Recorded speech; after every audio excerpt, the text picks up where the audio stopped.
याला जायचंय. खायची का मग आता कधी सुरुवात झाली का आज चहा नाही प्यायचा काही नाही.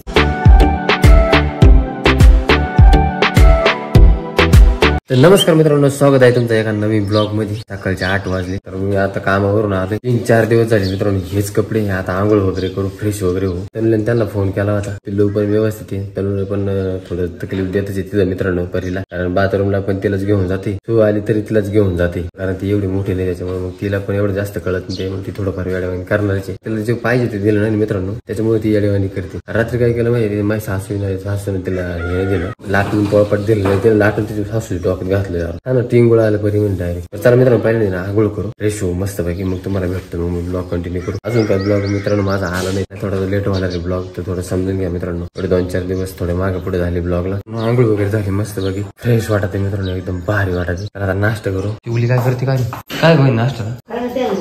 खाऊ का चिवली बिस्किट? तो 2 नको मला, एकच नको. गोड नाही खाल्लं मला माहिती, तुला गोड लागली तो गोडच गेला असणार. नाश्ता झालाय मित्रांनो मस्त पैकी. मी काल भेळ आणली तीच खाल्ली मित्रांनो, कारण मम्मीने लय गोड चहा केला त्याच्यामुळे मला गोड नाही आवडत. वाटलं होतं का चहा बिस्किट खावं, बट काय ते लय गोड चहा त्याच्यामुळे मला नाही खाऊशी वाटत. मग ते बिस्किट गोड चहा गोड, मग ते लय वेगळंच होते. पण त्यांना फोन करतो, पिल्लू काय करते, तुला काय करते. सगळं नाही बरं काय, व्यवस्थित काय काय राहिलंय कुठं काय काय. मग जाईन उद्या कण सांग आणि एक दादा कुठे गेली? दादा जायचं तर आणायला. दादा म्हणतो इकडे ती मगन जायचं. हा ना, त्याच्यामुळं नाही पण तरी मी घेऊन येतो. जो आपले मित्रांनो झोळी मध्ये यांची चाली आवरसावर यांना जायचंय. खायची का मग आता कधी सुरुवात झाली का आज चहा नाही प्यायचा काही नाही. अरे पण मी काय म्हणलोय तुला, एवढं परत ताण करून आले असं केलं मग खाईन का कोणी? अरे चहा म्हणजे मला ती गोड चहा नाही आवडत. हिला द्यायचं ना, हिला आवडतोय गोड चहा. तू पिल नाही का चहा? गालासातला गालासात चहा वाजता मग काय बरं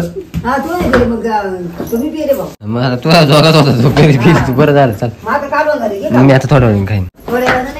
नको लगेच. तू बॅग ना आमची बॅग सारखीच खालून कर बरं. नाही तू त्याला हे चहा काही ही किती रुपयाला घेतली होती? म्हणलं दिवस झाले त्या काय करणार नाही मी झाले पोर सापडा तिकडे तुम्ही उपाय राहणार. आता मग दादाचा राग माव काय काढ तू? मी चालले तिकडे पोर राहत नाही. आम्ही चालले डायरेक्ट 5 वाजता तुम्ही यायचं ना काही. 12 वाजले. पाणी वगैरे चालू केलं होतं प्यायचं. पाणी वगैरे भरलं. परीला कॉल पण केला. पिल्लू काय करते म्हणलं, बाळा काय करते. तर तिला त्रास देते यार मित्रांनो. त्यामुळे ती वैतागून मला बोलत होती म्हणे काय तुम्ही यायचं तुम्ही राहायचं इथं, पण कसं शक्य मित्रांनो, मी कसं जाणार तिथं, कसं राहणार असं आहे ना. कारण विषय असा आहे का मी जर इथून गेलो तर मग कामाचा सगळा खेळ होऊन जाईल मित्रांनो. आणि कसं आहे माहिती का, आता एक तर बारीक मुलगा आहे, बारीक 2 मुलं आहे, त्याच्यामुळे मग कसं हॉस्पिटलला वगैरे पैसा अडका जवळ लागतो मित्रांनो. त्याला आज सिस्टरला पण जायचंय, त्यांचं चाललंय आवर. मम्मी आहे आवरून राहिली, तिथं पाण्याचं काहीतरी करून राहिली मित्रांनो. मळ्यात पण जायचंय मित्रांनो, त्यांना मकाचे कणस आणून द्यायचे. चिवली पाहिली किती नटली मित्रांनो, इकडे बघू. पाहिली चिवली बा मित्रांनो, चिवली त्यांना असं पळून गेला असतं. चला मित्रांनो मी चालू पिशवी घेऊन कणस आणायला. आणि पेरू पण आणायची. पेरू आहे का बघू.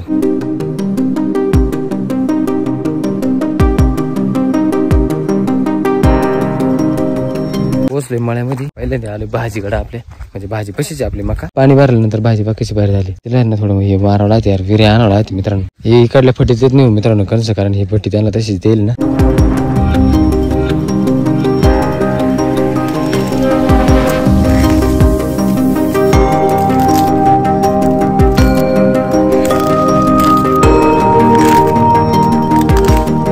चला मित्रांनो झाले तोडून. एवढ्यासाठी चालतो मित्रांनो फक्त मी, बाकी काही नाही. पेरू न्यायचे तर पेरू तिथून गावातून नेत आहे. एवढे झाले यार मित्रांनो. पाहुणे काय येईल नाही मित्रांनो, अजून निघले म्हणते. मग कधी येते काय माहिती. आपल्या भाजीला पाठीमागं वल्लच आहे मित्रांनो. अजून त्या दिवशी आपण पाणी भरलं ते फायद्यात पडलं ना. अजून 2 पाण्यामध्ये भाजी काढाय येईल बहुतेक वाटते. तिला फवारा बिवारा काहीतरी मारावं लागतो यार मित्रांनो, नाही तर युरिया बिरिया काहीतरी मारावं लागतो. पिशवीत भरली मित्रांनो. चालूय आता.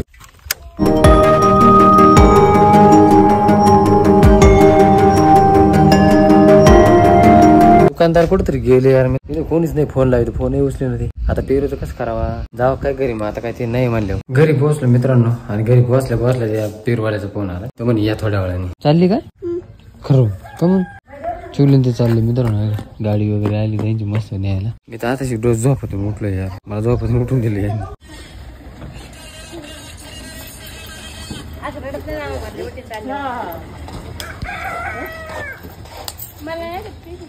सिस्टर ते पण गेलेत मित्रांनो. घर असं मोकळं वाटायला लागले कारण तनुला नाही, कोणीच नाही. त्यात सिस्टर ते पण गेले कारण तनुला ते जर असते ना मित्रांनो तर मग थोडस भरेल वाटलं असं. कारण तिचं सारखा इकडे तिकडे वावर असतो. मम्मी ते सगळे रडायला लागले होते. मला काही जास्त शूट करता आलं नाही मित्रांनो कारण त्यांना आवडत नाही मित्रांनो त्या गोष्टी. त्याच्यामुळे मी जास्त काही घेतलं. तरी मी थोडी छोटीशी क्लिप घेतली, तुम्ही बघितलीच ती. सगळे रडायला लागले होते त्याच्यामुळे मला पण नाही बरोबर वाटलं. आता शेवटी कसं असतं मित्रांनो माहिती का, लेकी बाळीचा खर्च लय अवघडला तर मुलीचं खर्च लय अवघड राहतं मित्रांनो. ती मुलगी ही दुसऱ्या घरच्यांचीच असते मित्रांनो कारण ती नाही राहू शकत मित्रांनो आपल्या इकडे. किती काही केलं शेवटी मुलीला जायचंच असते. माझ्या जे युट्यूब फॅमिली त्याच्यामधून कोणी ना कोणी मुलगी असलं प्रत्येकाला माहितीच असं. शेवटी आई बाबाचं मन राहतं मित्रांनो, कसं राहतं निर्गट मानाचं होऊन मुलीला पाठवावं लागत आहे यार. लय निर्गट मानाचं व्हावं लागत आहे. आज मला पण मुलगी आहे मित्रांनो, माझं पण तीच अवस्था होईल जशी माझ्या मम्मी पप्पा त्यांची आता हो राहिली. शेवटी पाठवावंच लागत आहे. ज्यात त्याचं धन त्याला द्यावाच लागत आहे मित्रांनो. ठेवता नाहीत मुलगी, ठेवतच नाही. आता आज परी तिकडे गेलेली, तिकडे तिकडून याच्या टायमाला पण तीच अवस्था होणार आहे परीची पण. एवढ्या दिवसातून जायचं आणि त्याच्यात 1-2 महिने राहतं माणूस आणि मग त्याच्यानंतर ती सवय लागून जाते त्या माणसांची घरच्यांची आणि मग ते अचानक निघायचं. त्याच्यामुळे मग रडायला येतं मित्रांनो. आता मला लय असं मला मित्रांनो असं आतल्या गोष्टी समजतात म्हणजे लय मी लय विचार करतो या गोष्टीवर. मी एकदा मित्रांनो हा विचार करत होतो का माझ्या पिल्लूबद्दल मी विचार करायचो. मला आपोआप रडायला यायचं मित्रांनो डायरेक्ट. मला पुढचं माझं आठवायचं. मला लय असं वाईट वाटायचं. मला बोरिंग झालं का थोडं, सॉरी मित्रांनो. मला बोरिश वाटलं म्हणून मी बोललो कारण माझ्या मनात अशा गोष्टी भरपूर येतात. बघू उद्याचं 5वीचं काही नियोजन, उद्या 5वीचं काही करताय का नाही करताय पहिला फोन करून विचारतो. ते म्हणले ते 12चं करायचे. मी म्हणतोय 5वी करा कारण मग 5वी केल्यानंतर म्हणजे कसं येडावाकडे करून दिलं म्हणजे मग टेन्शन नाही राहत मित्रांनो. त्यांना नाही आम्हाला नाही, जाणं येणं सोपं नाही, काही गोष्टी करणं सोपं नाही मित्रांनो. आता भरपूर काही गोष्टी खर्च झाल्या त्याच्यामुळे आता काम करणं पण गरजेचं आहे ना. 6:15 वाजले मित्रांनो. मम्मीचं चाललंय स्वयंपाक. तिकडं लाईटही गेली यार, सगळा प्रॉब्लेम झालाय. मला लागली भूक थोडीशी. एक केळ खाल्लं होतं बट म्हणलं आता भेळ खातोय तर भेळ पण दाखव. केळ खाऊन घेतलं मग त्याच्यानंतर आठवलं मला खातच होतं मित्रांनो. तेवढ्यात लाईट पण आली आहे. चला मित्रांनो जेवण करू. डाळ कांदा आहे, भाजीची भाकरी. जेवण झालं मित्रांनो मस्त बाकी. झाडायचे कारण काय विषय माहिती घाण झाली घरात.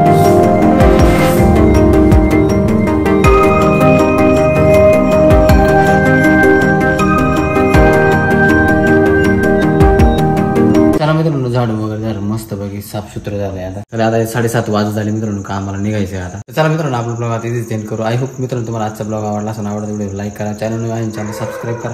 तर भेटूया नेक्स्ट ब्लॉग मध्ये. तोपर्यंत बाय बाय. आता सकाळचे 8:30 वाजले तर मी कामावरून ब्लॉग चालू केला का आला ती.